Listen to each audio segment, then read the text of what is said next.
2,000 years ago, a baby was born in a stable. No palace, no doctors, just hay, animals, and a teenage mother named Mary. That baby would change the entire course of human history. His name was Jesus. Word spread fast. Shepherds arrived first, then wise men from distant lands, following a star. King Herod heard too, and he was terrified. A newborn king? Herod ordered every baby boy in the region killed.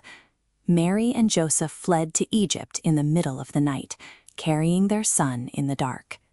Jesus grew up in Nazareth, a small, unremarkable town. He worked wood with his father Joseph, but at 12 years old, something strange happened. His family lost him during a trip to Jerusalem.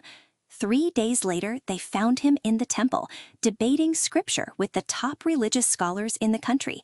They were stunned. He was 12.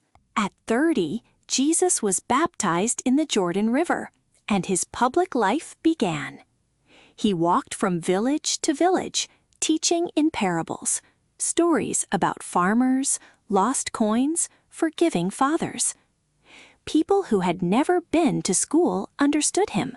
That was the point. He chose 12 disciples, fishermen, a tax collector, a political radical, nobody impressive on paper. He healed the sick, fed thousands with almost nothing, and walked on water in the middle of a storm. Whether you believe those things literally or not, millions of people who were there did, and they told everyone. 3 years in, Jesus rode into Jerusalem on a donkey. Crowds threw palm branches in the road. It looked like a triumph, but the religious leaders saw a threat. The Roman governor, Pontius Pilate, saw a problem. In 5 days, everything would collapse. He was arrested at night in a garden, betrayed by one of his own 12 disciples for 30 pieces of silver. By morning, he had been tried, condemned, and handed to Roman soldiers.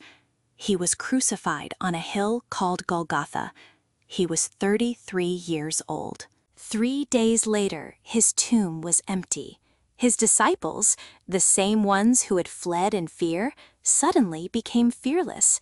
They traveled the known world, telling people Jesus had risen. Most of them died for that claim. People don't die for things they know are lies.